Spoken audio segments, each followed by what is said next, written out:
We are learning that British MP Paul Bristow has been sacked from his government role after he called for a ceasefire in Gaza publicly and did not back the UK's decision to oppose it. Now, Bristow had written to the UK Prime Minister Rishi Sunak saying that there is a great deal of sorrow and pain, that there are some of our own constituents that have been affected because of the ongoing conflict between Israel and Gaza.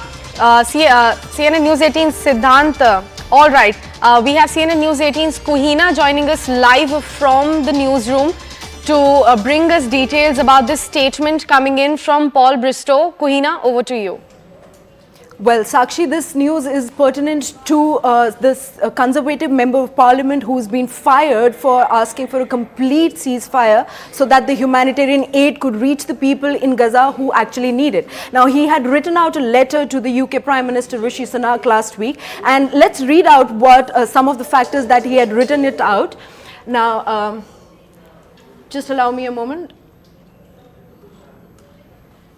Now, in his letter to the UK Prime Minister Rishi Sunak, he had written that there is a great deal of sorrow and pain, and some of my constituents have been directly affected. It is important that you all hear out this message, and this is my job as a local member of Parliament. Now, he's further gone down to write that my constituents and I are deeply grieved by the heartbreaking and devastating humanitarian crisis now unfolding in Gaza. Now, thousands have been killed and more than 1 million people have now been completely displaced from the region. It is difficult to understand how this makes Israel more secure or indeed makes anything better in the region. Now, he's further written down that moreover, your call for a ceasefire to allow for humanitarian aid to enter Gaza is also extremely welcome. But what further led to his sacking as the member of the parliament is a permanent ceasefire would save lives and allow for a continued column of humanitarian aid that could reach the people who need it the most. These are the certain set of things that he had mentioned in the letter that he had written to the UK Prime Minister, especially pertinent to what Israel and Hamas's Palestine's situation currently is on the ground. Right, Kuhina, thank you so much for bringing in all those details. So far what we are learning in this particular case is that British MP Paul Bristow has been sacked from his government role after he publicly called for a ceasefire in Gaza and did not back the UK's decision to oppose it. Now, Bristow had written to the UK Prime Minister Rishi Sunak, and CNN News 18's Kuhina Sharma in fact read that letter to our viewers as well, saying that there is a great deal of sorrow and pain, that there are some of our own constituents that have been affected because of this ongoing conflict between Israel and Gaza, and that people are also suffering. Now, he is a British Conservative MP and he has been sacked from his role as a ministerial aide after breaking ranks with the government by calling for a ceasefire in Israel and Gaza. We'll bring you more details on that as well, but right now what we are understanding is that Paul Bristow, the British MP, was fired as a parliamentary private secretary at the Department for Science, Innovation and Technology after he publicly urged Rishi Sunak, the Prime Minister, of course, to back a permanent cessation to fighting. Bristow called for Sunak to change his position on the conflict last Thursday in a 2-page letter that we just read out for you, which he subsequently posted on social media as well.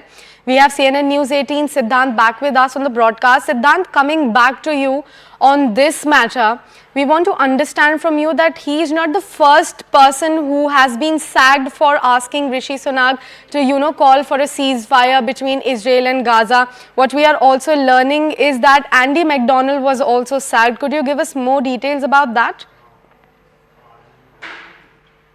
Well, as far as the position of British government is concerned, they have taken a very strong position against Hamas, and perhaps they were the first few countries to react to what happened on in 7/10 attacks. In fact, we also saw the Foreign Secretary James Cleverly visiting Tel Aviv, then British Prime Minister Rishi Sunak going to Tel Aviv, standing in solidarity with the people of Israel. Now, interestingly, it all started in 1918, and perhaps Britishers were the first people to propose the state of Israel. And then later it got passed in United Nations, and this separate country was formed. And in fact, Jews helped Britishers in fighting First World War against Ottoman. So this was in historical context to what we were discussing. Now coming to the domestic politics. Now, in fact, not just in Britain, but in US, France, Germany, there the population of people supporting Palestine have increased in last 10 years. In fact, if this had taken place 10 years back, the politicians in these countries would have found easier to take a position, or perhaps to condemn what Hamas has done. Now, most of them have got involved in the politics of appeasement in these countries, and this is perhaps the reason that they want to take a position for the people of Palestine or to raise a cause or to speak against Israel, so that their vote bank gets consolidated. So this is happening with many of these politicians in England, in Germany, in France, in America, where this diaspora or perhaps Palestinian voices are large in number and are sizable in number and could affect election.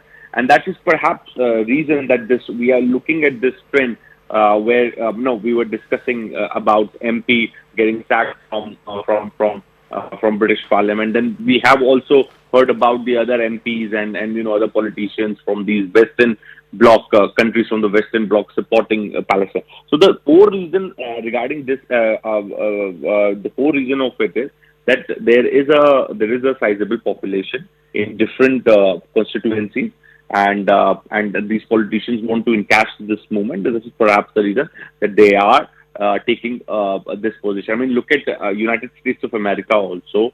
The Democrats are in power there, and in fact, there is immense pressure on Democrats also to perhaps stop the ceasefire, or maybe to issue statement against Israel, or to do something which can consolidate the votes of Palestinian people. So yes, Right. that's a harsh reality, and the governments are taking decisions or perhaps sacking them or taking action against them as per their own convenience.